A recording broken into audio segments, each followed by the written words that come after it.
Gerrymander. I live in San Francisco.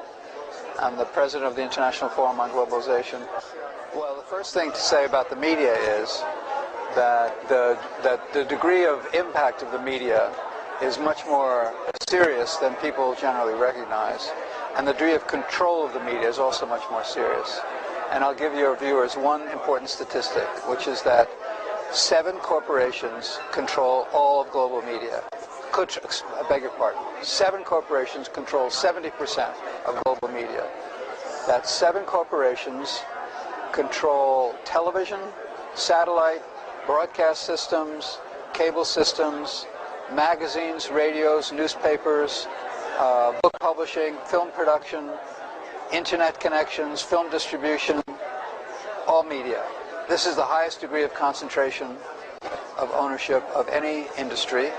And it's an industry that's not dealing with things, it's dealing with consciousness, it's dealing with putting things into people's heads.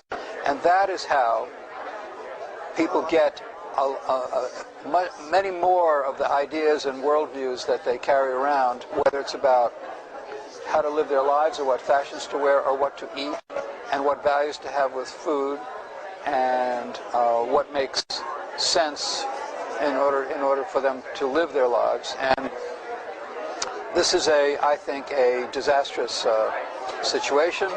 I think it's terrible to have so many cultural values and lifestyle values and so many personal choices in the hands of so few people. Now, the 7 corporations are Fox News, Time Warner, Disney, Sony, Bertelsmann, Viacom, and General Electric. And those are those 7 corporations, all of them know each other, are all controlling everything or a gigantic percentage of what people receive and learn about, and it's a very serious problem. In the United States, the average person sees 30,000 commercials every year, 30,000 repetitions of exactly the same message, which is to say, do this, do that, go buy something, this will make your life better, you'll feel better, you'll do better, and so on, and using very, very powerful interventions technologically in order to achieve that. I don't know how many commercials the average person sees in Japan, but I think it's comparable. I know the average Japanese watches more television than the average American, and it's about 4.5 hours per day in Japan.